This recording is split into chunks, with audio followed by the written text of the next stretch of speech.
ही घटनाच सांगते.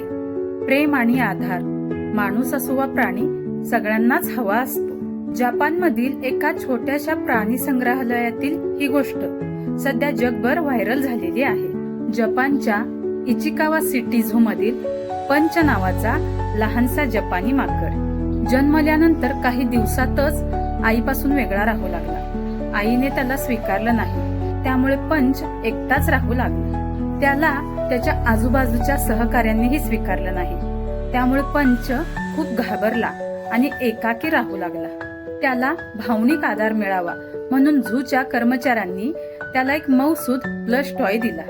आश्चर्य म्हणजे पंचने त्या खेळण्यालाच आपली आई समजलं आणि तो प्रत्येक वेळी 24 तास ते खेळणं सतत मिठीत घेऊन फिरू लागला. झोपताना देखील त्याच्याशिवाय तो राहत नव्हता.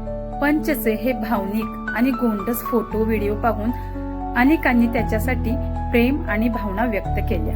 पंचच्या या निरागस व्हिडिओंनी लोकांना खूप भावनिक केले. सध्या पंच इतर माकडांमध्ये हळूहळू मिसळायला शिकत आहे.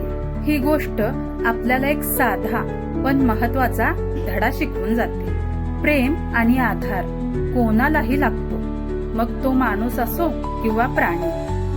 अशा या स्वार्थी जगात आई वडिलांनीच नाकारलं तर माणसाने जायचं कुठं? कधी कधी आयुष्य इतकं कठोर होतं की आपलं घर सुद्धा परक वाटू लागतं. आपल्या माणसांनी जर पाठ फिरवली तर जगात उभं राहायला जागा उरत नाही. बाकी माणूस फक्त जन्माने कोणाचा नसतो, तो कर्माने स्वतःचा असतो. शेवटी आयुष्यात जगाने कितीही नाकारलं, एकटं पाडलं तरी स्वतःचा भक्कम आधार व्हायचं असतं. कारण जे स्वतःला साथ देतात त्यांना हरवण्याची ताकद जगात कोणाकडेच नसते.